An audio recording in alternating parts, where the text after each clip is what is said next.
tu pouvais donner des recommandations peut-être à des personnes qui cherchent du travail aujourd'hui en Suisse, qu'est-ce que tu leur dirais? Quels conseils tu leur donnerais?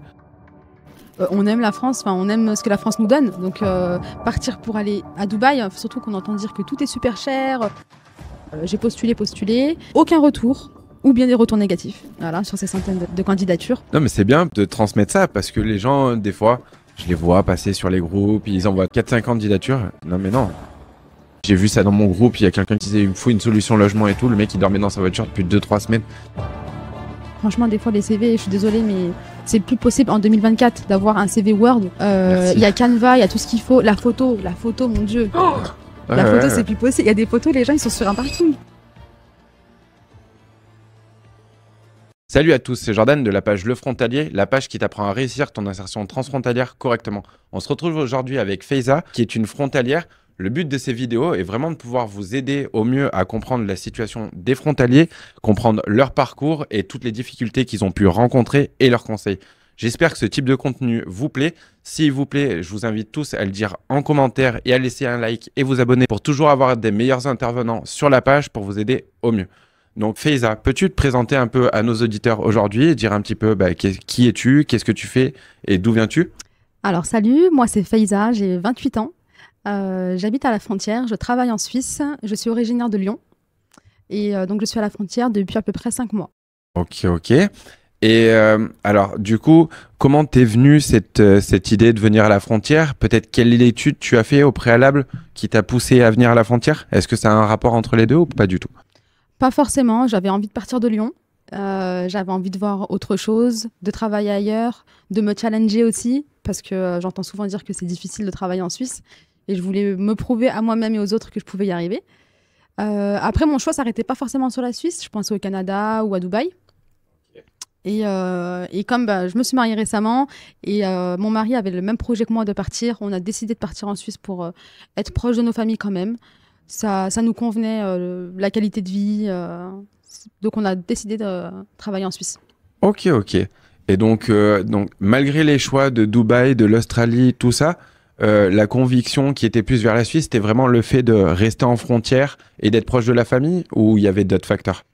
De rester, on a les avantages français. Déjà, on commence par ça, on connaît la France, on connaît nos avantages, on aime la France, on aime ce que la France nous donne. Donc, partir pour aller à Dubaï, surtout qu'on entend dire que tout est super cher, la santé, et on est quand même très loin de la famille. Donc, voilà. Je pense que si j'avais eu 20 ans, je serais partie au Canada, mais là, à mon âge, j'ai préféré rester proche de la famille. Ok, donc ça va. Sur ce point de vue-là, je pense je ressens à peu près le même parcours, parce que c'est vrai qu'être en frontière suisse, c'est bien. C'est aussi un gros avantage de pouvoir être proche, pas trop loin de la famille, parce que les seuls pays où on va dire on peut réussir professionnellement va être le Canada, l'Australie et Dubaï. Mais malheureusement, après, c'est un billet d'avion à chaque fois. Exactement. Pour revenir. Et si tu pouvais m'en dire un petit peu plus, du coup, sur ton parcours, tes diplômes, comment t'en es arrivé là, quelle étude tu as fait? Donc j'ai commencé avec un bac STL, donc c'est sciences et technologies des laboratoires. Ok. C'était un choix parce que j'ai mis le milieu médical, j'ai ma famille, j'ai plusieurs de mes tantes qui sont infirmières, donc c'était logique pour moi de rentrer dans ce milieu-là. À la suite de mon bac, j'ai fait une année de prépa, technologie biologie, pour rentrer en école d'ingénieur, mais c'était très très très difficile. Donc j'ai quand même fini l'année pour me dire ok, j'ai réussi à rentrer en prépa, je termine, mais j'ai pas réussi l'année.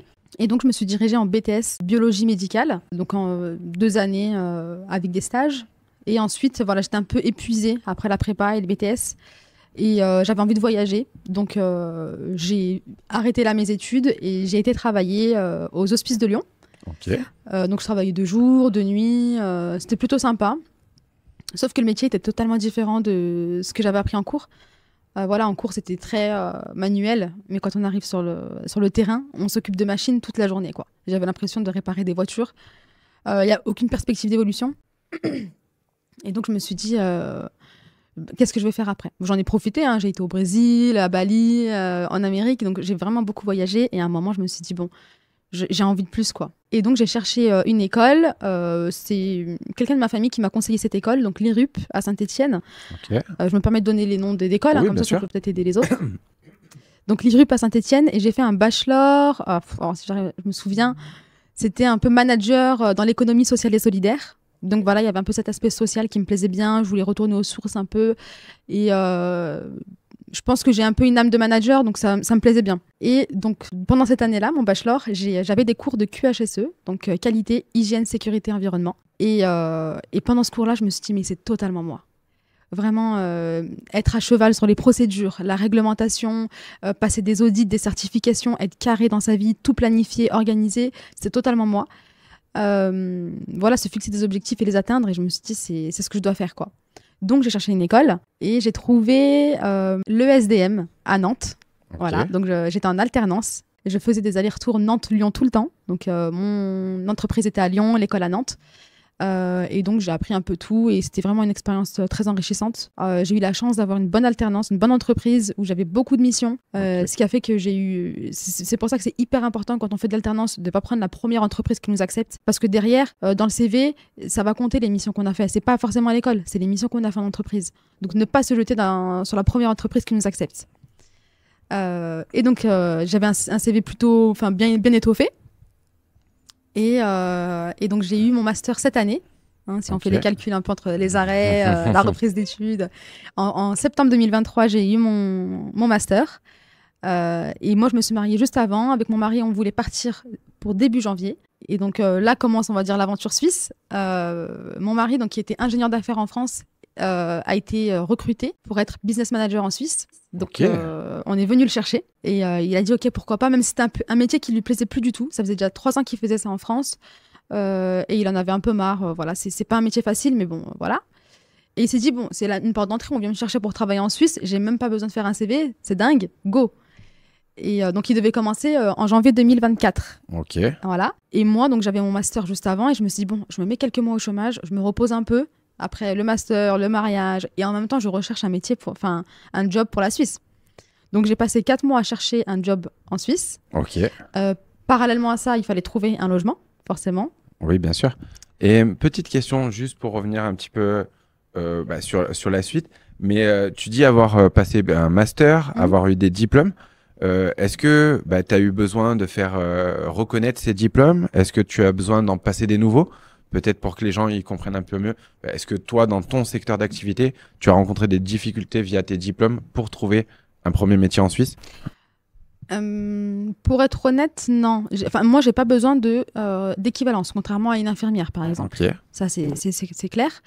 Parce que je fais de la qualité. En soi, la qualité, c'est plus sur des compétences que... Enfin, il y a en tout cas pas besoin d'équivalence. Par contre, sur la partie sécurité, comme chaque sécurité est différente d'un pays à un autre, ils ont besoin d'un diplôme spécifique en Suisse. Alors, je me souviens plus du nom, donc j'ai pas envie de dire n'importe quoi. Ok. Et donc, à chaque fois que je postulais, je voyais très bien qu'ils demandaient ce diplôme. Je postulais quand même, parce que des fois, ils mettaient ou équivalence. Ok. Donc, je me disais, bon, c'est une équivalence. J'ai quand même fait un master où j'ai fait pendant 2 ans de la sécurité, dans le BTP, en plus. Donc, et malgré tout, voilà, j'ai jamais eu de retour et je pense que c'est aussi par rapport à ça. En tout cas, j'ai pas eu de retour sur la partie sécurité. Ok, donc oui, donc t'as pas eu besoin de reconnaissance, Non. mais maintenant, si tu voudrais accéder à certains postes, il faudrait un diplôme complémentaire. T'as idée si ce diplôme, il est peut-être court, long ou pas du tout? Alors, j'avais fait une seule fois des recherches. Ok. Et il me semble que c'était plusieurs mois. Parce que c'est un diplôme qu'il faut repasser et c'était payant et long. Ok. Voilà. Ouais, donc c'est quand même un cursus. Voilà, c'est vraiment... Ouais, c'est pas juste 2-3 mois. Non, il me semblait que c'était entre 6 et 9 mois. Okay. Mais j'ai pas envie de dire de bêtises, donc... Oui, bien sûr. En tout cas, à revoir. C'est pas un master, c'est pas 3 ans non plus. Non, par contre, non, pas autant. C'est vraiment une formation. Ok.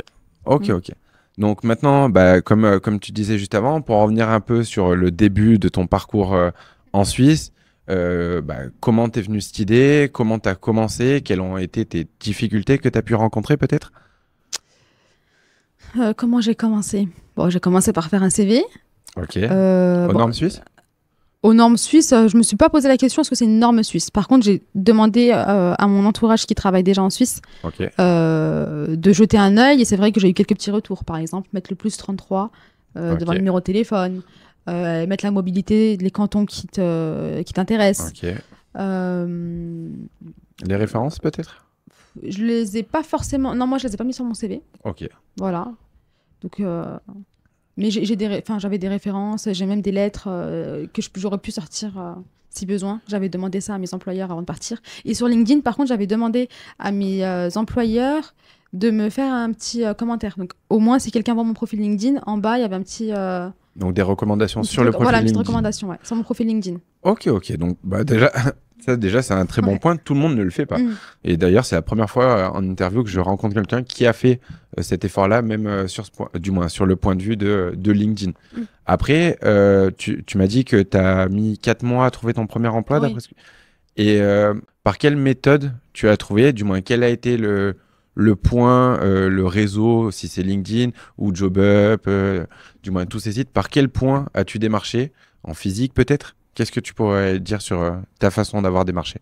Alors, j'ai jamais démarché en physique parce que moi, je pense que dans mon métier, on peut pas aller se présenter en physique.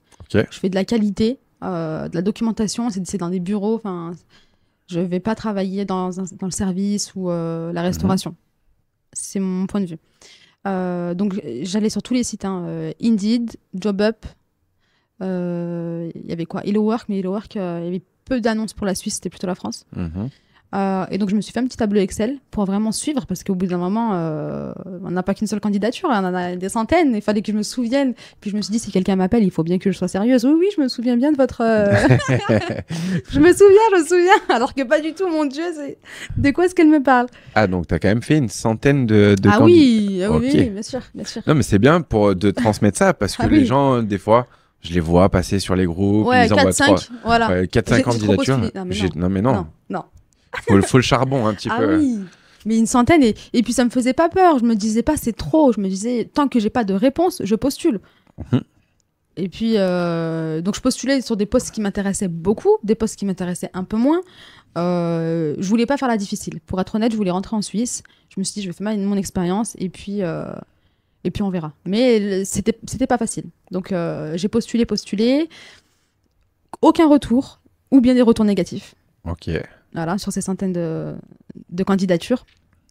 Et le mari de mon cousin travaille en Suisse pour une société qui fait de l'acide hyaluronique. Ok. Il travaille en logistique. Il me semble, si je ne me trompe pas. Donc rien à voir avec ce que je fais. Mais en fait, ce qu'il faut se dire, c'est que si tu connais quelqu'un en Suisse, peu importe son métier, il faut lui demander. Parce que lui peut connaître quelqu'un, qui connaît quelqu'un, qui connaît quelqu'un. Et donc, même si c'est une personne qui... Je sais pas, qui fait des travaux dans le bâtiment et que toi tu veux être infirmière, et ben peut-être qu'il y aura un lien quelque part. Ça, on peut pas savoir. Totalement. Et du coup, j'ai demandé à mon mari, je lui ai dit peut-être qu'il connaît quelqu'un parce que c'est quand même une grosse boîte. Et si tu fais de l'acide hyaluronique, tu as forcément une partie qualité. Voilà. Et il s'avère que ce cousin a dit oui, je connais une personne en qualité. J'ai dit ok, passe-lui mon CV quoi. Il lui passe. Donc, cette personne me contacte, je l'appelle et il me dit je suis désolée, mais moi, dans mon service, je recrute personne et ton profil ne correspond pas à mon service. Moi, avant, bien sûr, j'avais regardé un peu l'entreprise, je me suis dit on sait jamais, il me propose quelque chose, il faut que je sois au courant de ce dont il me parle. Et en fait, j'étais tombée sur une offre en fait, sur leur site. Et je lui dis attends, avant de raccrocher, j'ai quand même vu une annonce. Il me dit c'est pas dans mon service, mais bon, postule, je vais aller voir les RH et je leur dis de au moins t'appeler. Et donc, la RH m'a appelée. Donc ça s'est passé début décembre. Ok, donc après, il y avait les vacances. Je me dis, ça y est, tout le monde va partir pour Noël. Il y aura un creux. Je commençais à démoraliser. Ça faisait plus de 3 mois que je cherchais. Et ensuite, elle m'appelle. Elle me dit, ok, entretien. Je passe l'entretien un lundi matin à 10h. Ça dure une demi-heure. Et au bout d'une demi-heure, ça dure une demi-heure. 1 heure après, la RH m'appelle. Elle me dit, c'est bon, on te prend. Ok. Et ben justement, pour rebondir un petit peu sur ce que tu viens de dire, est-ce que tu pourrais donner des conseils sur justement ce premier entretien que tu as eu, peut-être comment il s'est déroulé, peut-être les conseils que tu pourrais donner à nos auditeurs qui nous regardent aujourd'hui. Je pense qu'il y en a beaucoup qui appréhendent cette partie-là. Ouais. Je le sais parce normal. que je l'ai vécu. Maintenant, qu'est-ce que toi tu pourrais conseiller là-dessus? Comment tu l'as vécu? Alors comment je l'ai vécu? Je me suis dit c'est ma seule chance, donc il faut pas que je la rate. Je me suis mis beaucoup de pression.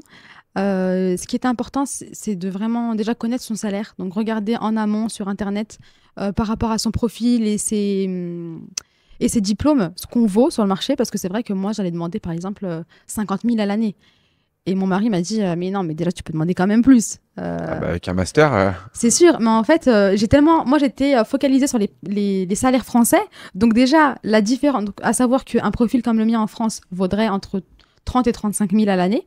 Ok. Voilà, hein, c'est la France. Et donc moi, quand je demandais 50, j'avais l'impression que c'était énorme. Et mon mari m'a dit, non, fais attention. Donc je me suis permise de demander plus. Je me suis beaucoup renseignée sur l'entreprise, au cas où. Je savais que dans mon poste, il fallait parler anglais. Donc, Ok. bon, après ça, mon anglais, on va dire que j'ai un bon anglais. Hein. Ok. I'm not fluent, mais ça va, quoi. Toujours l'accent français qui est là. Et comment je me suis préparée? Non, en fait, voilà, je sais comment je me suis préparée. J'ai regardé chaque point, donc chaque petit point, chaque trait qu'il y avait là, bullet point de la mission, et je l'ai mis en relation avec ce que je faisais avant. Donc en fait, par exemple, il y avait une partie réclamation client. Moi, pendant mon bachelor, j'ai fait de la réclamation client. Donc quand il me posait la question sur ça, je lui disais oui, moi j'ai fait ça. Et j'ai vraiment illustré avec ce que j'ai fait avant pour lui montrer que je sais ce dont il me parle, j'ai les compétences, je l'ai déjà fait avant. Ok, très bien. Voilà. Très très bien. Du moins, la manière dont tu as approché le sujet, franchement, très très bien. Parce que, comme je dis souvent à d'autres personnes, le principe d'un entretien, du moins le CV sert à décrocher un entretien et pas un job, juste un entretien. L'entretien sert à convaincre. Les patrons suisses, on sait qu'ils aiment l'argent. Oui. Le but, c'est que tu sois performant rapidement sur un poste. Donc, d'avoir prouvé que tu étais en mesure de répondre à son besoin rapidement sans qu'il perde de temps sur la durée, c'est sûr que ça a conclu beaucoup plus rapidement. Ouais. Et tu as peut-être d'autres choses à dire sur cet entretien? Je sais pas. Non, après, j'ai eu un entretien assez rapide. J'étais préparée, même sur les conditions. Par exemple, la personne qui m'a fait passer l'entretien, elle m'a dit que, donc c'est elle qui avait ce poste-là, elle m'a dit que dans un mois, elle allait partir. Et donc, voilà, donc faut être au courant, faut être OK avec les conditions. Je pense qu'il faut être bien préparé et pas faire le choquer devant ce qu'on nous dit, parce que là, ils vont se dire, OK, bon, la personne, elle n'a pas préparé, j'ai pas le temps. En fait, ils n'ont pas le temps. Oui, c'est parce que... Soit tu fais l'affaire, soit tu le fais pas. Donc, comme tu disais tout à l'heure aussi, c'est que tu as fait... ta veille au préalable sur l'entreprise avant d'aller à un entretien d'embauche. Voilà, tu n'es pas allé les mains dans les poches sans aucune recherche. Bon, parce que je sais qu'il y en a beaucoup qui sont capables de le faire. Non. C'est donc OK. Donc, tu as réussi à te démarquer là-dessus. Et si tu pouvais donner des recommandations peut-être à des personnes qui cherchent du travail aujourd'hui en Suisse, qu'est-ce que tu leur dirais? De quelle manière tu leur dirais de procéder peut-être à ta manière? Quel conseil tu leur donnerais? Pour chercher un emploi? Oui. Déjà, si le métier que vous recherchez, vous pouvez aller en physique. Pourquoi pas? Allez-y. Moi, je l'aurais fait si j'avais un métier qui me le permettait. En fait, j'aurais dit non à rien. Okay. Ça, c'est la première chose. La deuxième, ne pas négliger son réseau. Comme je le disais, hein, on peut avoir un lien quelque part. La troisième, LinkedIn hyper propre, CV hyper propre. Franchement, des fois, les CV, je suis désolée, mais c'est plus possible en 2024 d'avoir un CV Word. Il y a Canva, il y a tout ce qu'il faut. La photo, mon Dieu. La photo, c'est plus possible. Il y a des photos, les gens, ils sont sur un parking. Ils trouvent que c'est normal. Je fais des audits de CV sans cesse. Le Word, je le revois sortir tout le temps. Le téléphone en plus 33, une fois sur deux, il n'y est pas. Et les photos... encore ça, on va dire c'est des codes suisses. Le plus 33, la mobilité, les références, comme tu disais. Mais le plus 33, c'est... Mais la forme. Après la forme, ça c'est sûr qu'on a tous les outils maintenant en notre possession. Il y a Canva, c'est gratuit, mince. Il y a 1 milliard de modèles, qu'est-ce que vous faites? Mais totalement. En plus, justement, pour ceux qui nous regardent également, pour Canva, vous trouverez sous la vidéo le guide CV, donc justement qui parle des normes du CV suisse, qui est gratuit.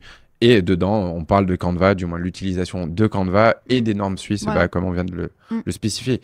Les personnes ont tout pour arriver à se valoriser, mais la majeure partie ne veulent pas trouver du travail. Elles espèrent juste comme je veux devenir riche, mais je ne suis pas prêt à le faire d'efforts pour le devenir. En tout cas, c'est intéressant à ce niveau-là. Et donc, au niveau du CV, tu as pu me dire. Maintenant, également, parce que tu as dit tu as travaillé un petit peu en France également. Oui. Est-ce que tu pourrais donner une fourchette ou des montants, ça reste libre à toi-même, de la différence que tu as pu avoir au niveau du salaire entre ce que tu as pu avoir en France, ce que tu as pu avoir en Suisse, soit dire double, triple, ou donner une fourchette ou un prix précis, ça dépend de toi. Alors, quand j'étais en France, un travail en CDI que j'avais, donc c'était en tant que technicienne de laboratoire après mon BTS, il me semble dans mes souvenirs que je touchais 1004, 1005, Ok. peut-être, voilà. Donc, ce qui est correct, quoi.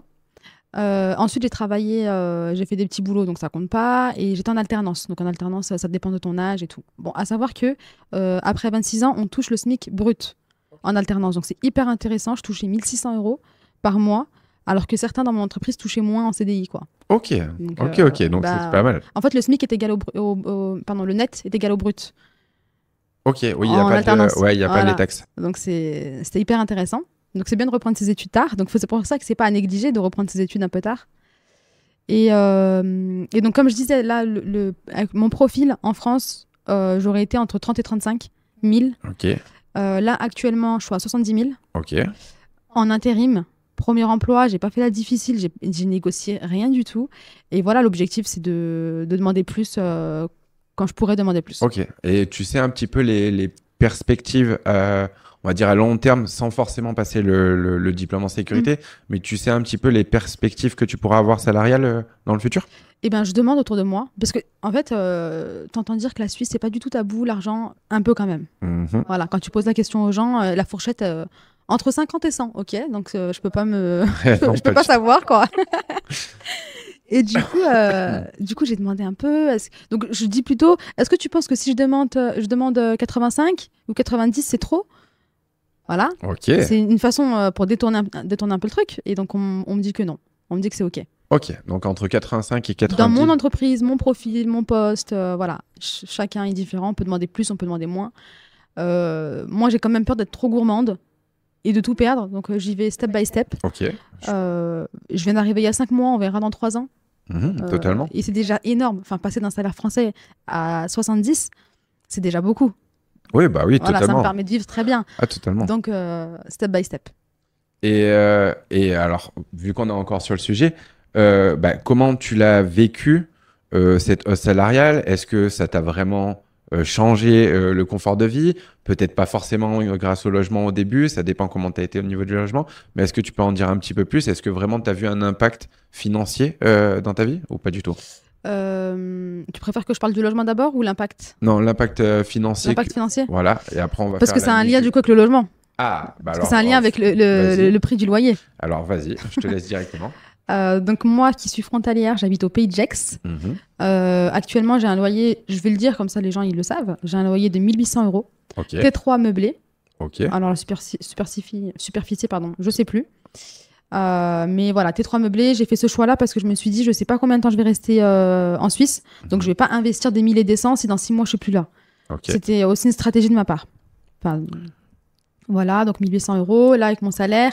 Ne pas oublier d'enlever les impôts. Moi, je travaille sur le canton de Vaud et j'ai fait le choix de payer mes impôts en France.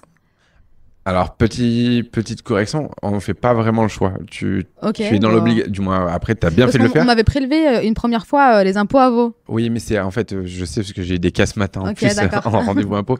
En fait, quand on travaille dans le canton de Vaud, de par les accords bilatéraux, on a l'obligation de payer son impôt en France. Si D'accord. on ne le fait pas et qu'on remplit pas le fameux formulaire 2041 AS, et ben en fait, on est prélevé à la source. Mhm. Sauf qu'on va devoir quand même payer en France. Et après, il faut remplir ce fameux formulaire, le donner à l'employeur pour qu'il nous rembourse l'imposition et que par la suite, on la paye en France. D'accord, donc en fait, ça revient au même. T'as très bien fait. Ok, bon bah tant mieux, ça m'évite. Mais bon, c'est quand même traître parce que du coup, tu reçois ton salaire et c'est à toi de te dire de mettre de côté pour payer tes impôts. Totalement. Voilà. Après, je sais pas si tu l'as fait dans ta situation, mais tu peux demander à avoir un versement Oui. anticipé de l'imposition. C'est ce que je compte faire, mais pour l'instant, je suis en intérim. Donc, Ok. qui me dit que dans 2 mois, je vais pas travailler sur Genève. Ok. Et si je suis sur Genève, je vais devoir payer sur Genève. Et donc, bon. Totalement. Donc, en fait, j'attends d'être fixe. Je mets l'argent de côté et puis on verra. Mais en tout cas, il faut pas oublier. Donc oui, donc je reçois mon salaire. Forcément, faut déduire les impôts. Mhm. Moi, je suis en intérim, donc ils me prennent une petite partie pour les vacances. En Ok. fait, c'est une genre de cagnotte. Oui, Ils te gardent l'argent. Si tu prends des jours, eh ben, on te prend l'argent. Si tu prends pas de jours, on te les rendra à la fin. Mhm. Ensuite, je paye donc mes charges, hein, donc loyer, nourriture. Voilà, j'ai fait mes comptes avant. Un petit tableau avec combien ça me coûte à peu près. Ça, sur un compte pour que les prélèvements puissent se faire. Ok. Et à la fin du mois, pour moi, Ok. en enlevant donc les charges et les impôts. Faut que je fasse la calcul, mais je crois qu'il me restait genre 2007, 2008, il me semble. Ouais, donc si je me largement trompe pas. plus qu'un salaire. Bah voilà. Ouais. Voilà. Voilà, donc il me reste largement assez. Et est-ce que j'ai vu une différence? Mais bien sûr. Bien sûr. Donc déjà, moi, je passe d'alternante à travailler en Suisse. Donc déjà, je m'assure une bonne qualité de vie, de par mon logement, de par les courses que je fais. Voilà, on se fait plaisir sur ce qu'on achète, les produits. Forcément, hein, premier mois, on se fait un peu de shopping, même si moi, je suis pas du tout dépensière, mais une commande à 300 €, j'étais en mode quoi? J'ai juste 300 € sur Internet. C'était dingue pour moi. Et je me suis acheté, par exemple, une coiffeuse et surtout, j'ai payé un voyage à ma mère. Ok. Et ça comptait pour moi. Et en fait, c'est un voyage qui coûte extrêmement cher. Et j'ai réussi à le faire en moins de 5 mois. Et alors que je vis bien à côté, qu'il me reste encore de l'argent. Et c'est là où je me dis, ouais, en fait, il y a clairement une différence. Pour lui payer ce voyage-là en France, il aurait fallu que j'économise 1 an. Ok, ok. Donc oui, donc toi, tu as remarqué l'aspect financier dans ta vie, ça a eu un impact. Et puis en plus, si tu as pu aider ta mère, c'est encore mieux parce que la famille passe avant tout. Exactement. Justement, on a parlé un petit peu de ton coût du logement. Pour rebondir là-dessus, j'aimerais bien savoir un petit peu, est-ce que tu as eu des difficultés à le trouver? Comment ça s'est passé, ta recherche de logement? On a regardé, enfin c'est surtout mon mari, pour être honnête. Ok. Donc je vais essayer de vous dire toutes les démarches qu'il a pu faire. Il regardait sur Le Bon Coin en premier, d'autres agences immobilières. Voilà, on était prêt à payer des frais d'agence pour trouver un logement, hein. On savait que c'était dur, on savait qu'il y avait de la concurrence.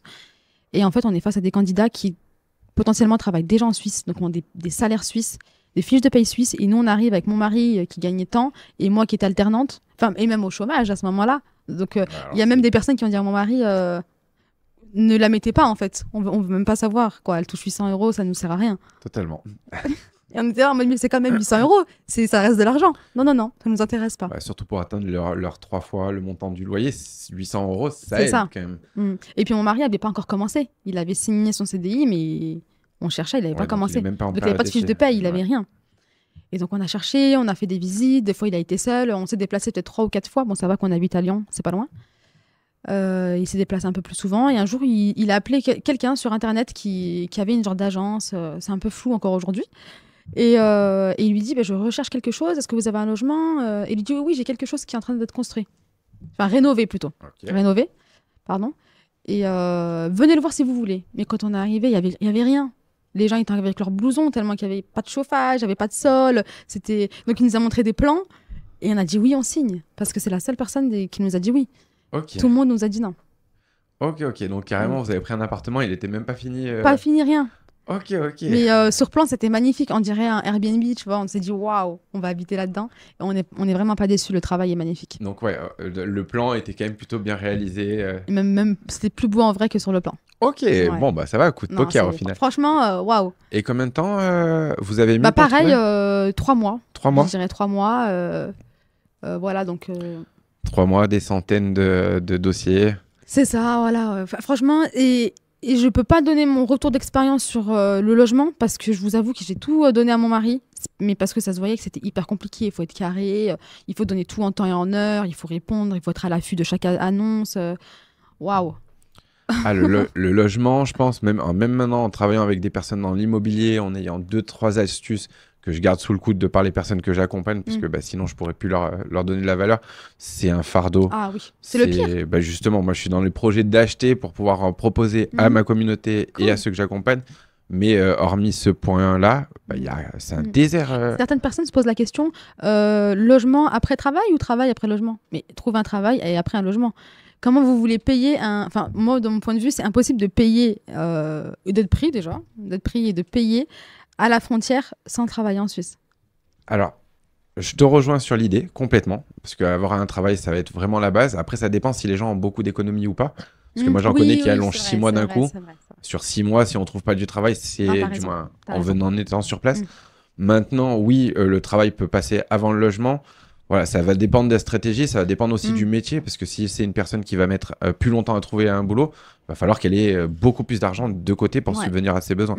Mais oui, le boulot, ça fait partie de la base, surtout notamment dans les postes un peu plus qualifiés, on va dire. Oui.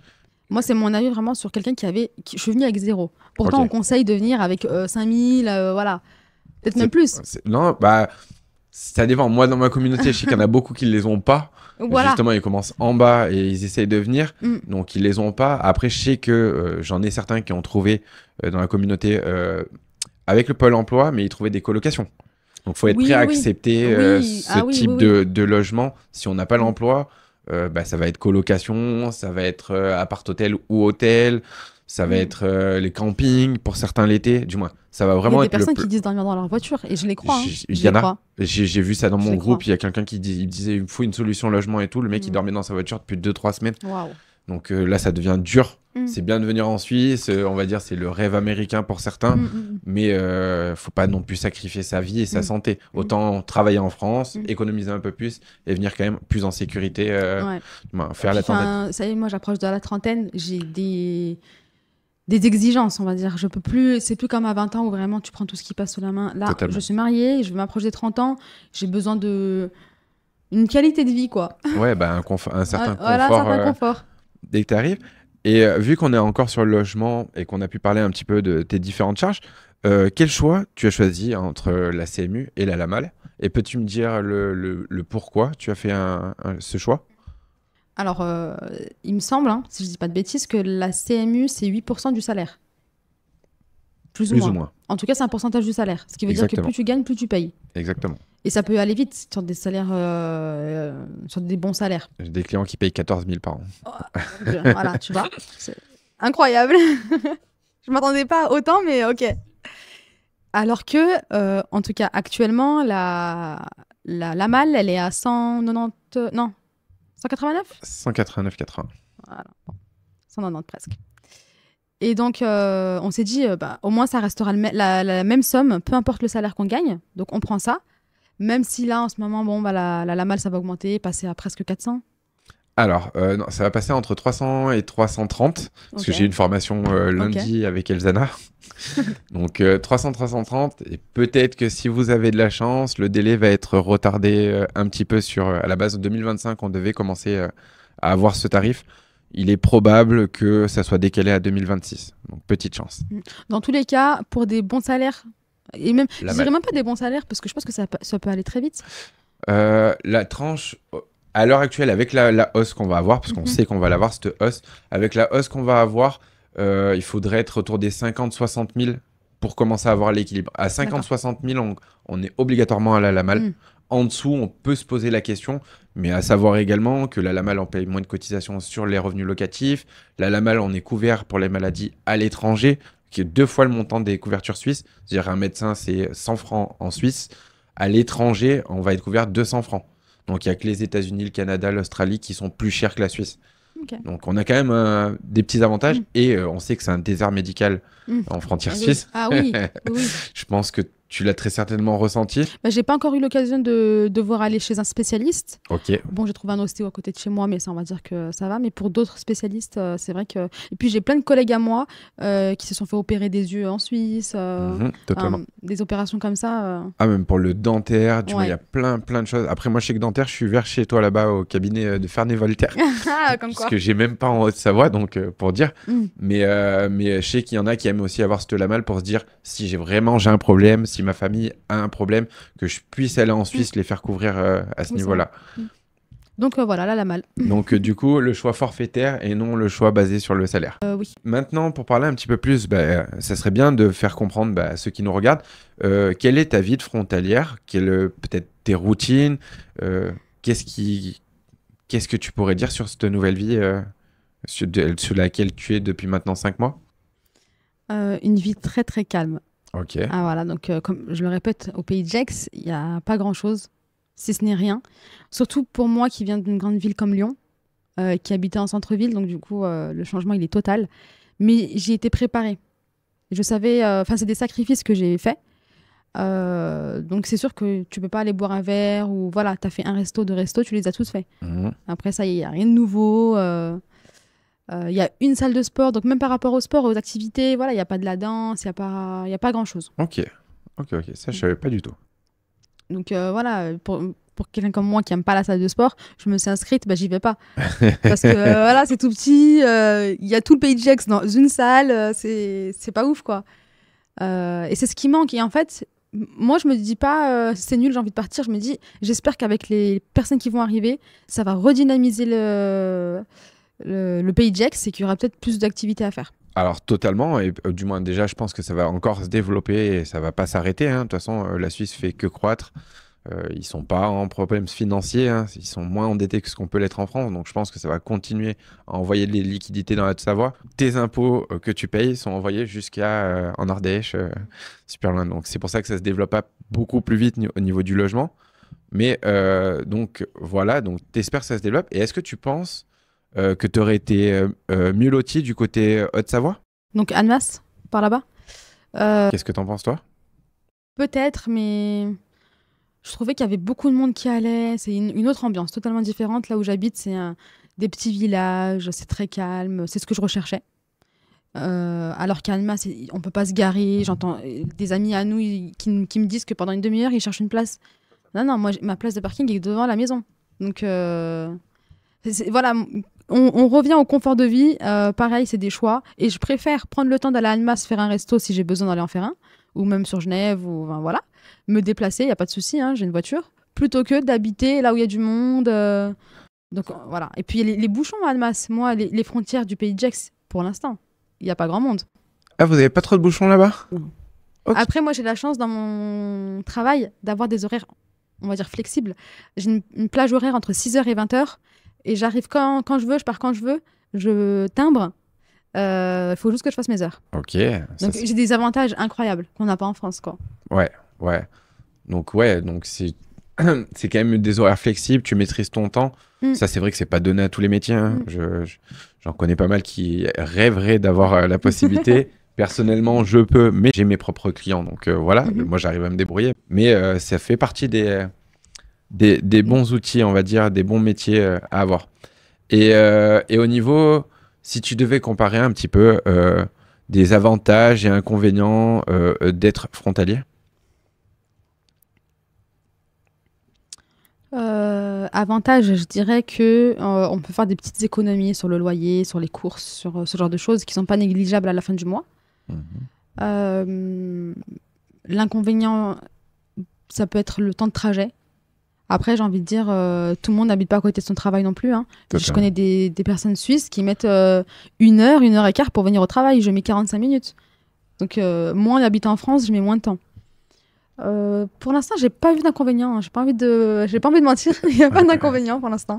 Ok. Donc, t'as pas remarqué d'inconvénient. Après, je pense que le fait d'être à Gex, t'as peut-être, parce que Annemasse, c'est bien pour la rapidité d'aller à Genève, je pense. Oui. Maintenant, il faut travailler à Genève. Voilà, il faut vraiment travailler à Genève. Après, c'est vrai que toi, t'as un gros avantage dans le pays de Gex, c'est que du coup, t'as accès à 2 cantons en même temps. Oui, c'est ça qui est intéressant. Donc, pour les opportunités de trouver des emplois, t'as quand même une flexibilité qui est possible. Parce que moi, je connais des gens d'Annemasse qui travaillaient dans le canton de Vaud. Les mecs, ils devenaient fous, 1 heure et demie de route. Mais souvent, les recruteurs refusent. Par exemple, avant que mon mari commence son travail, ils lui ont dit il faut absolument que tu habites au pays de Gex. Ok. Si tu habites à Annemasse, c'est pas possible. Ok. Il a des horaires de bureau. Et tiens, une petite question du coup sur ton mari. Est-ce que tu peux dire justement dans son métier une fourchette salariale qui peut prétendre et le poste qu'il a également? Donc, comme je le disais, il est business manager. Donc, c'est un commercial. Il a un fixe. Enfin, il avait, hein, comme je disais, enfin, je sais pas si je te l'ai dit, mais il a arrêté. Il avait un fixe à 70. Ok. Et il avait des primes qui pouvaient aller. Donc, il pouvait être primé jusqu'à 100. Donc, et après. C'est-à-dire 70 à 100 ou 100 il a, plus 60? il a 70 tous les mois, ça c'est sûr. Et les primes pouvaient le faire monter jusqu'à 100? Voilà. Okay. La première année. Après, la deuxième année, il passait à 80. Enfin, okay. En tout cas, c'était très correct. Oui, donc il y avait déjà des salaires très bien. Oui. Non, c'est juste parce que vu que tu as un mari et qu'il peut y avoir 2 cas concrets pour présenter à tout le monde, je trouvais intéressant de voir un petit peu qu'est-ce qui pouvait être gagné. Après, si je peux raconter rapidement son histoire. Bien sûr. Donc, il a commencé en tant que business manager, métier qu'il faisait déjà en France depuis des années et que voilà, il en avait un peu marre. Et il s'est dit, bon, moi, je vais chercher autre chose. Du coup, avant la fin de sa période d'essai, il a averti son employeur en lui disant bon ben je continuerai pas après la période d'essai, mais je reste jusqu'à la fin. Prenez le temps de chercher quelqu'un. Je suis totalement transparent avec vous. Je vous mets pas dans la mouise. Ok. Pour rester correct. Et ok. Du jour au lendemain, plus personne lui parle. Donc c'est ça aussi la Suisse. Faut faire attention. Plus personne lui parle, plus personne lui dit bonjour. Et bon bah tu peux plus rien y faire de toute façon. Donc bon, il se fait licencier. Donc il reçoit une lettre de licenciement. Il est censé toucher le chômage en France puisque c'est un licenciement. Sauf que malin les Suisses. Dans la lettre de licenciement, motif démission. Ce qui fait que quand tu demandes à la Suisse le fameux papier qui te permet de toucher le chômage français, le PDU1, voilà, et ben il y a écrit démission. Et donc le chômage lui a été refusé. Donc il faut faire attention. Voilà, ces petits conseils, si jamais ça peut arriver à tout le monde, même à moi demain. Donc si vous vous faites licencier, lisez bien la lettre de licenciement et regardez le motif, quoi. Totalement.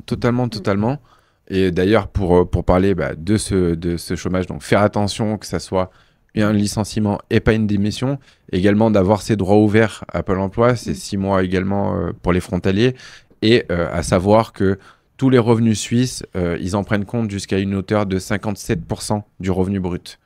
Donc si on prend 4 000, on va être basé sur 2005 à peu près. Okay. Pendant une fourchette. Je dis ça pour ceux qui nous écoutent, mais ça peut être intéressant. Par contre, le point de vue de bien regarder la clause du licenciement ou de la démission, ça par contre, c'est vraiment, vraiment important. Voilà. Et j'aurais pas pensé qu'il aurait joué. Je tenais à le dire là parce que ça peut arriver à tout le monde. Totalement. On essaie d'être gentil, on essaie d'être droit, on se dit ok, ça va marcher, et finalement, on nous met un couteau dans le dos, quoi. Et puis, il savait très bien ce qu'il faisait. En écrivant démission sur la lettre de licenciement, ça doit pas être son premier licenciement, c'est un PDG.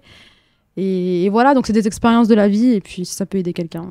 Donc sur la base de ton mari, on pourrait dire que oui, dans certains cas, on peut se faire licencier du jour au lendemain.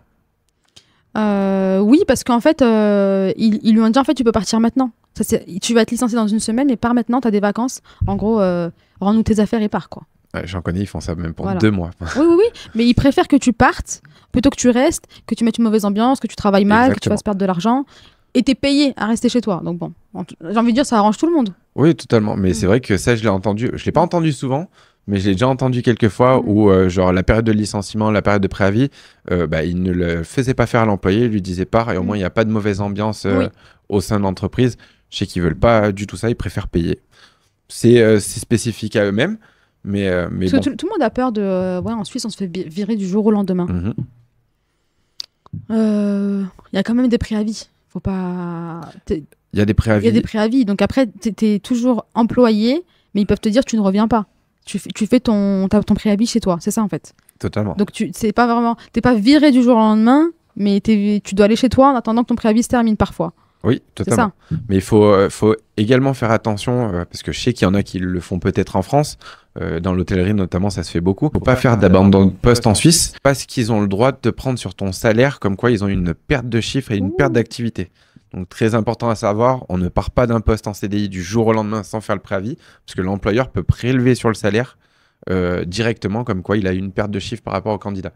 Donc c'est quand même quelque chose à avoir en tête aussi. C'est important d'en parler, de parler des comment dire, c'est pas des mauvaises expériences, mais ça arrive, quoi. De mettre les petits warnings pour que justement à leur tour les personnes qui nous regardent n'aient pas justement à prendre tous ces murs que tu as pris, que j'ai pu prendre aussi dans mon parcours.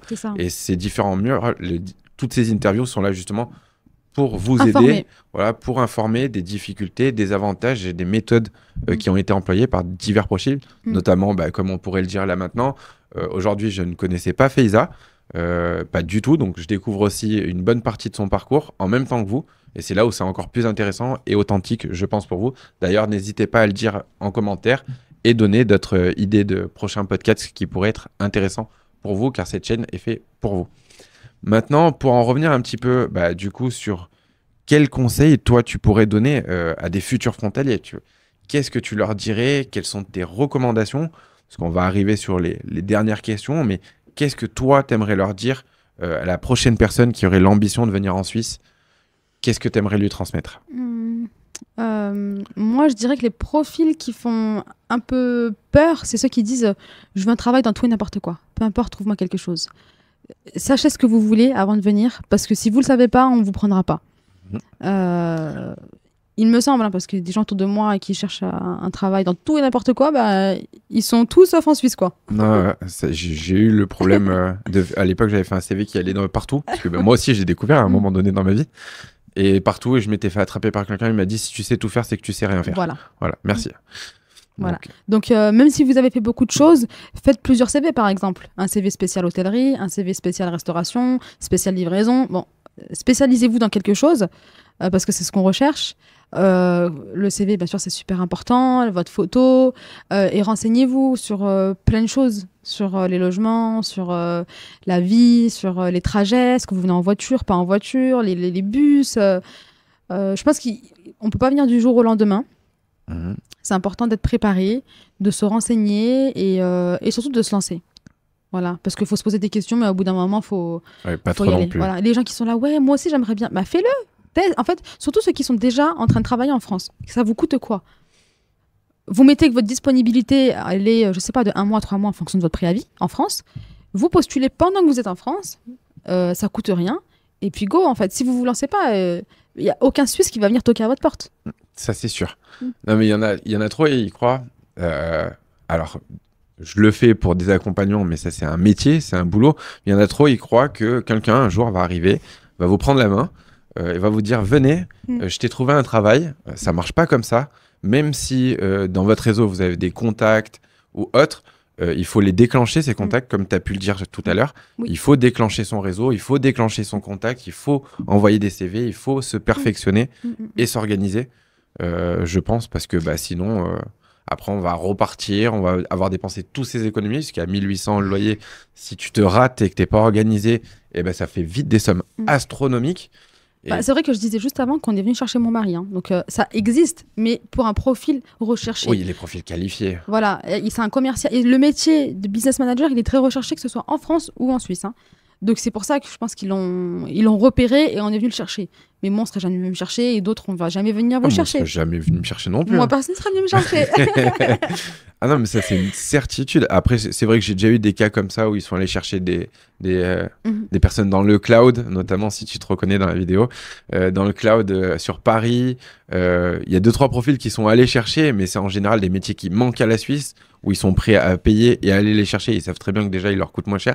Parce que cette personne en question, il lui avait proposé 100 000, il a négocié, je crois, autour des 110 000. Et au final, quand il est rentré dans l'entreprise, il s'est dit qu'on lui a fait comprendre qu'il aurait pu demander bien plus. Oh non. C'est malin. Hein. Bah oui, complet. Et c'est pas grave, prochain emploi, il demandera 130. Totalement. Et puis on apprend, maintenant il a son permis G, donc après on rentre dans le marché. Je pense qu'il faut pas être trop gourmand au début. Entrez, faites c'est bien de preuves. Négocier un petit peu, mais maintenant la priorité, moi comme je dis aux candidats, c'est d'accéder à ce fameux permis G, de pouvoir marquer une première fois sur son CV Genève, Lausanne, Vaud, Zurich, n'importe où, mais marquer la Suisse, parce que déjà on n'est plus un nouveau frontalier qui veut rentrer en Suisse dans le marché suisse, on est déjà un frontalier qui est dans le territoire et qui travaille en Suisse.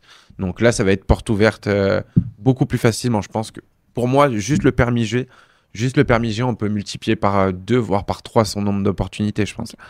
Donc, je sais pas ce que t'en penses, toi, mais... moi, en fait, comme je suis en intérim, je continue à postuler parce que qui me dit que mon contrat sera prolongé. Donc, je postule depuis janvier. Et donc, j'ai pu rajouter permis G et mon nouvel emploi en Suisse. Mais toujours, j'ai des refus. Hein. Ok. Donc, c'est pour ça que, ok, on a un travail, mais il faut continuer, il faut avoir un plan B, il faut... Et si je peux poser une petite question, est-ce que tu connais les systèmes ATS? Non. Et est-ce que tu les exploites? Non, pas du tout. Alors, pour la petite anecdote, et ça pourra vous servir à vous aussi, en Suisse, il y a une vidéo d'ailleurs sur YouTube de l'Université de Genève. Toutes les grandes entreprises, notamment, je pense, dans ton secteur, on doit faire partie de ces grandes entreprises, utilisent un système ATS. C'est un logiciel de filtrage des CV pour les RH. C'est-à-dire que, par exemple, si demain, on va postuler à Bâle, on va faire une postulation à Bâle, par exemple, s'ils ont mis anglais obligatoire ou allemand obligatoire, même si demain on a juste un niveau A2, donc quasiment tout le monde a un niveau A2, même si on a un niveau A2, on va pas le marquer. Il y en a, ils vont dire moi je parle pas anglais, pourtant A2 ça va quand même. Il va dire je parle pas anglais, ils le mettent pas. Et ben en fait eux ils vont avoir coché obligatoire. À la seconde même le CV part en corbeille sans être vu par un recruteur. Et en fait ce système ATS répond à des mots clés. C'est-à-dire que par exemple est-ce que ton titre est le même que sur l'offre d'emploi dans laquelle tu postules. Est-ce que les qualités ou les compétences qu'ils demandent, en général en gras sur les annonces, est-ce que tu as les mêmes sur ton CV? Et en fonction de la pertinence de ton CV par rapport au poste que tu recherches, du moins l'annonce à laquelle tu postules, et ben justement, il va classer ton CV par un scoring, c'est une intelligence artificielle, et en fonction de ce scoring, le recruteur ou l'ARH va te recompter. C'est un premier tri, quoi.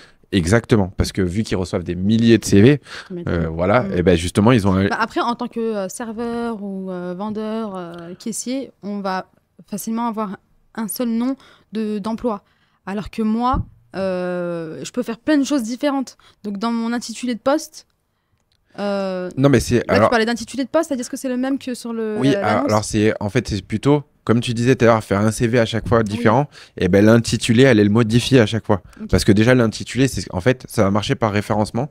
Tout ce qui est en haut du CV, tout ce qui va être le plus haut du CV, c'est ce qui va être scoré le plus puissant. C'est le principe du SEO sur YouTube d'ailleurs aussi. Et tout ce qui est en haut du CV va être scoré mieux que ce qui est en bas. Donc notamment, si ceux qui mettent contact, leur nom, leur prénom, ils mettent tout en haut, ben, ça sert à rien parce que c'est là où ils auraient dû mettre le petit texte avec des mots-clés à l'intérieur. Le gros titre, ils font exprès de le faire correspondre, donc changer le titre à chaque annonce si on correspond toujours. Mais ça va permettre d'avoir un impact beaucoup plus puissant sur le marché. Notamment quand on reçoit votre candidature a été refusée comme ça instantanément ou très rapidement, c'est le système ATS qui vous a éjecté. Ok. Donc c'est quand même toujours le petit c'est vrai truc. que j'ai souvent ça. Ok. J'ai souvent des refus rapides au bout de 2 jours. Je me dis, oh waouh, ils sont efficaces en Suisse. Alors ça justement, c'est le principe du système ATS qui te filtre instantanément. Donc il y a quelque chose que la RH a mis en mots-clés très précis. Qui ne doit pas être présent sur ton CV. Et ça peut être notamment la maîtrise de l'allemand, qui est des fois, ou l'anglais. Malheureusement, on peut pas. Non, ça, on peut pas modifier. Mais aller prendre un petit cours sur Babel et avoir juste marqué A2, ça peut faire passer le filtre à fond. Donc, c'est vrai que maintenant, je postule pas quand il y a vraiment des compétences qui sont demandées. Je sais qu'en Suisse, quand on te demande quelque chose, il faut que tu l'aies. Alors qu'en France, on peut toujours... non, mais formez-moi. Là-bas, non. Enfin, en tout cas, en Suisse, non. Donc, ça fait déjà un gros tri dans là où je postule, quoi. Mais tu sais quoi, j'essaierai de faire un CV par postulation à peu près, en mettant les mots-clés. Je prends le temps parce que moi, je postule plus à une centaine de fois. Je prendrai le temps et je te ferai un retour. Ok, bah, pas de souci. Ça sera très intéressant de voir le feedback. Je sais que je l'ai déjà essayé quelques fois parce que moi, les systèmes ATS, je m'amuse un petit peu avec eux. Mais c'était un jeu. La première personne pour qui j'avais fait un CV, je l'avais fait gratuitement, juste pour jouer avec le système ATS, parce qu'elle prenait que des candidatures refusées. Et j'ai dit, ok, bah, pas de souci, bah, maintenant je vais jouer avec le système ATS. Et elle a réussi à trouver, jusqu'à qu'elle veuille partir dans l'esthétique. Et là, par contre, il n'y a plus de système ATS. Le système ATS, cas par cas. Voilà, système ATS, ça comprend pas du tout les classes ouvrières. Quand on disait hôtellerie-restauration, pas trop de problèmes là-dedans, hormis sur Indeed ou vite fait. Mais hôtellerie-restauration, bâtiment, on peut aller faire du porte-à-porte, c'est ce qui marchera le mieux. Là, c'est plutôt dans les postes un peu plus qualifiés, ceux qui démarrent sur LinkedIn notamment, où il faut faire très attention. Et du coup, bah, pour finir un petit peu ce podcast, un petit peu les dernières questions, est-ce que tu as d'autres choses que tu aimerais partager à l'audience? Qu'est-ce que tu aimerais leur transmettre sur qu'est-ce que tu aurais à dire supplémentaire? Est-ce que tu as d'autres choses à leur partager que tu as envie, qui te tiennent à cœur? J'aimerais parler un peu de l'ambiance au travail. Ok, totalement. Parce qu'en fait, j'avais des a priori. Je me suis dit, c'est chacun pour soi. Ça va être totalement différent de la France. Bon, à savoir qu'il y a beaucoup de Français. Peu importe les entreprises, vous allez forcément trouver des Français qui habitent même à 1 kilomètre de chez vous. Donc, vous ne serez pas dépaysés. Et au début, j'étais un peu craintive. J'avais peur. Je voulais pas trop être proche, rester très professionnelle. Je me suis dit, les gens travaillent beaucoup en Suisse. En fait, ils font beaucoup d'heures. Mais ça ne veut pas forcément dire qu'ils travaillent beaucoup. Je vois ce que tu veux dire. Mais le travail est bien fait. C'est fait, bien fait, en temps et en heure. Voilà, je ne dis pas qu'ils ne travaillent pas. Mais vraiment, j'avais cette appréhension en me disant, waouh, heure sup, mais pas du tout. C'est une ambiance plutôt chill. Je les trouve très professionnels comparé à la France. Et très famille. Ça, c'est une petite remarque. En tout cas, dans mon secteur, dans mon entreprise, j'en ai fait qu'une seule pour l'instant. Et ça, c'est cool. Parce que moi, j'ai connu des boîtes en France. C'est bon. Je peux plus. En fait, la mentalité, pas de tout le monde, j'ai pas envie de faire une généralité, mais je sais pas, la mentalité française me plaisait plus au travail. Donc, de ton vécu à toi, tu as préféré la mentalité au travail en Suisse plutôt qu'en France? C'était un peu trop personnel en France. Ok. Trop ami, trop couteau dans le dos, des histoires. En Suisse, il n'y a pas ça. Tu viens pour travailler, tu racontes ton week-end calmement, tu parles de ton chat, de tes enfants, tu fais des blagues et puis tu rentres chez toi. Et au pire, tu fais des rencontres, tu vas boire un verre après, il n'y a pas de souci. Mais je trouve que les gens, ils rentrent pas dans ton intimité. Je les trouve plus respectueux des uns des autres. Totalement. C'est très très long. C'est vraiment mon petit avis au bout de 5 mois dans une entreprise, mais voilà. En tout cas, j'apprécie beaucoup la mentalité. Ok, bah, dans tous les cas, je te rejoins totalement là-dessus. Beaucoup plus respectueux. Je pense il y a un peu plus de respect et de savoir-vivre, on va dire, dans le principe. Mais justement, vu que tu as parlé du cadre de travail, comment tu l'as vécu, le fait de l'augmentation des heures? Parce qu'en France, on sait, c'est le 35 heures, du moins ça dépend le secteur d'activité. J'ai jamais fait 35 heures de ma vie. Enfin bref. Mais le 35 heures qui est très connu, on passe à 42 en Suisse. Il me semble qu'on a moins de vacances. Voilà, également. Bon, après, on a beaucoup plus de retraite aussi. Mais bon, enfin bref, parce que ça, c'est le gros préjugé de tous les gens qui n'ont jamais travaillé en Suisse. On paye plus d'impôts, on a une moins bonne retraite. C'est faux, on paye moins d'impôts, du moins. Sauf dans le cas où on est canton de Vaud, mais tu es imposé en France au final. Donc au final, non, je paye comme si j'étais française. Comme si je travaillais en France, pardon. Mais par contre, tu cotises beaucoup plus à la retraite, donc confort de vie. Mais comment tu l'as vécu ce passage aux 42 heures? Déjà, à savoir que les métiers comme les miens, on a 38h30. Donc, bon, il y a quoi Si je fais des bons calculs, il y a même pas 5 heures d'écart 3h30. 3h30 Ouais, voilà. Parce que c'est 42, 38, voilà, 3h30. Bon, bref. Donc, c'est pas. Ah non, tu parlais de 38 à 42. Moi, je calculais de 35 à 38. Non, ouais, voilà. Ok. Bon, bref. En tout cas, il n'y a pas beaucoup d'heures de différence entre si j'avais travaillé en France et ici. Des fois, en France, tu fais des heures sup, ne serait-ce qu'une demi-heure par jour. Au final, tu as 42. Moi, je l'ai bien vécu. Je le ressens pas forcément. Je le ressens pas même. Et du coup, tu travailles à la pointeuse? C'est ça. Ok. Donc les heures beaucoup plus carrées que parfois en France. J'apprécie tellement ce système de. Ils disent timbré. J'apprends des mots maintenant. On timbre. On badge pas, on timbre. Mais j'apprécie tellement ce système parce qu'il n'y a aucun flicage. Il n'y a personne qui va regarder à quelle heure tu es venu, tu es parti. Si tu as envie de faire moins d'heures, fais moins d'heures, tu seras moins payé. Ou en tout cas, tu auras des répercussions derrière avec les RH. Mais chacun s'occupe de son bureau, chacun s'occupe de son ordinateur. Et ça, j'apprécie beaucoup parce qu'en France, t'es venu à quelle heure, t'es parti à quelle heure. Bon, après, entreprise en Suisse aussi comme ça. Hein. Mais l'avantage, mon Dieu. Et puis même la pointeuse, même si on choisit pas ses heures, la pointeuse ou le signature, parce que j'ai fait pas mal d'entreprises en Suisse, une 10, quinzaine, on va dire. Et justement, le fait de la pointeuse ou de devoir signer et que le responsable re-signe derrière toi pour valider l'heure, ça se fait souvent. Et au final, en France, je pense que suivant les métiers, en tout cas, on va facilement essayer de te grappiller un quart d'heure, une demi-heure, 3/4 d'heure, tous les jours. Et au final, le résultat final, c'est qu'à la fin du mois, tu les as fait, ces heures-là. C'est juste qu'elles n'ont pas été payées, elles n'ont pas été déclarées. Mais je sais pas ce que tu en penses là-dessus. Ce qu'on disait, de toute façon, les 42 heures, tu les vois pas passer. Il n'y a pas une grande différence avec la France. Et pour le résultat, au final... ça les vaut. Au bout d'un moment, tu as le salaire qui va avec. Donc, tu peux faire 5 heures de plus. Et du coup, en 5 mois, alors je sais que tu payes un gros loyer, etc. Mais est-ce que tu as pu économiser un certain montant? Après, tu as dit que tu as payé un voyage à ta mère qui t'a quand même coûté très cher. Mais si on comptait pas cette charge-là, du moins, c'est pas une charge, c'est un cadeau. Mais je veux dire, si on comptait pas ça et qu'on le plaçait dans une économie, vu que ça reste un cadeau pour sa famille, est-ce que tu penses quel était ton potentiel d'épargne mensuel? Quel est ton potentiel d'épargne? Là, sachant que j'ai de l'argent dans ma cagnotte intérim, donc qui n'est pas sur mon compte bancaire suisse. Parce que tu dois avoir 13e salaire. C'est à peu près 500 francs qu'ils me prennent par mois. Ok. Parce qu'on a 2 jours et demi de vacances et donc ils prélèvent ça. C'est à peu près 517 francs, je crois. Ok. Donc x5. Et le 13e salaire, il me semble qu'il me bloque. C'est tout inclus aussi dedans. Voilà. Ok. Donc j'ai 500 x 5, ça fait combien? 5 x 5, 25. Donc 2005. Donc j'ai 2005 francs dans ma cagnotte du travail. On peut dire que c'est des économies. Hein, oui, bien sûr. Sauf si je prends des vacances. Bon, bref, 2500 francs. Et là, sur mon compte suisse, je crois que je suis à... faut que j'enlève les impôts quand même, hein, parce que je ne les ai pas encore enlevés. Peut-être 1000. Donc on va dire que j'ai peut-être 3000 euros. Ok. Je dirais 3000 euros et... En 5 mois, 3000 euros. Ouais. Voilà, en vivant bien. Voilà, en vivant bien. Ok. En vivant très bien. Et puis un emménagement, c'est toujours cher au début. Donc, et là, ça commence à à se stabiliser. Ouais, Il y a plus de gros après, achats, il y a plus de... quand Tu sais, tu rentres dans la routine, Oui, après, c'est vrai que c'est tu les t'arrêtes. courses.